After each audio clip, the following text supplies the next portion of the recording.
on the Stevens 320 security version. So I've done some modifications to this.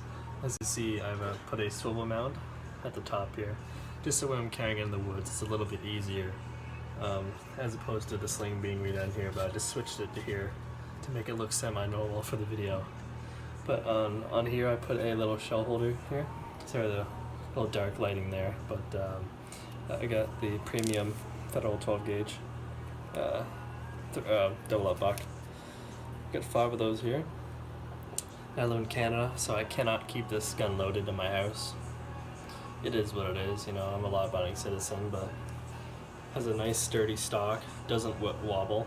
On my Maverick 88, after about 102 shots, I had to tighten up the stock because it was getting pretty loose.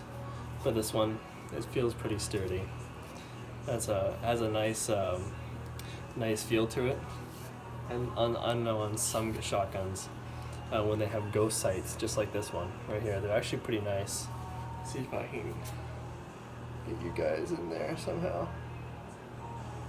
It's hard to line it up. There it is, right there. It's hard to see in the camera, but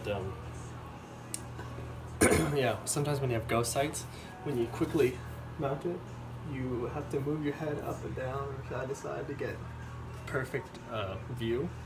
But these, whenever I put my head down, I immediately go on the sights like no problem.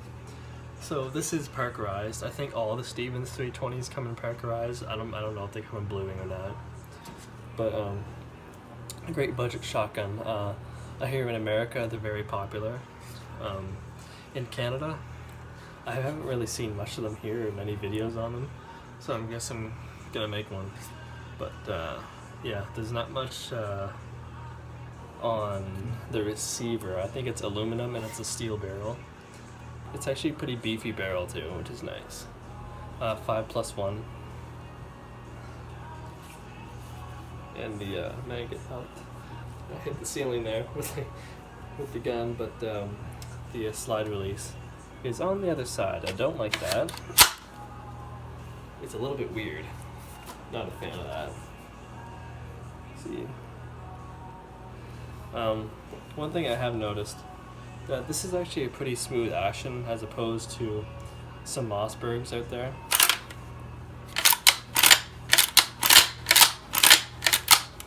You know, it doesn't sound as good as a Mossberg does, that heavy metal sound, but you know,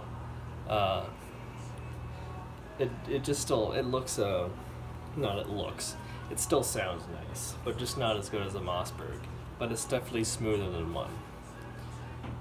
One thing, it did not come with this, but I did put it on myself. There's a little tiny rail there. I'm planning on putting a little flashlight there. See what else. Has a crossbolt safety, polymer trigger guard.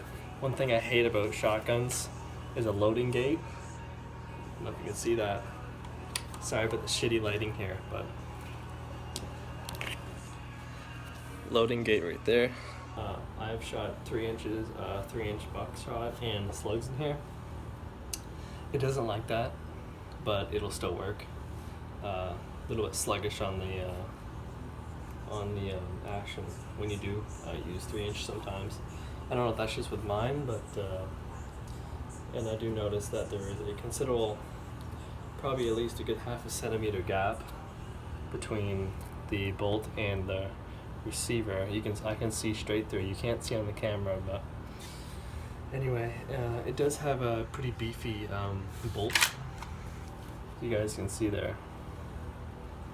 Sorry with the lighting there, it's not the greatest, but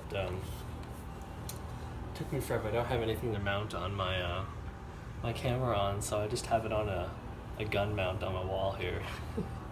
But yeah, great little shotgun. Great. I bought it for the woods, also like a car gun, pretty much like a vehicle gun. But yeah, I put this little sling on it, and it works pretty good. The main reason I got it is it's very cheap. I got it for $250 here Canadian, $285.75 with taxes and everything included. I bought it at local, so there was no shipping or anything. I have yet to shoot these buckshots, but I will see how they like it. probably post a video up here soon about that. It's currently wintertime in Canada, so it's not the greatest to go shooting. It's just a little cold, but minus 35. That's alright though. That's Celsius, mind you, so Fahrenheit it's gonna be, I have no idea. But yeah, that's pretty much it. I haven't assembled it yet because I don't see anything wrong with it right now, so I'm just gonna shoot it a couple times and then I will disassemble and clean it then. But it is a cool gun. The thing that just really triggers me about this gun is the slide release being on the other side. So you have to completely take your hand off and engage it the other way, or just bring your, no, I'm sorry. This would help if you are left-handed, but if you're right-handed like me, you're gonna have to bring your thumb around the whole gun and engage it there. But it is a cool little gun. I think I mentioned it has ghost ring sights, I can't remember, but yeah, there it is.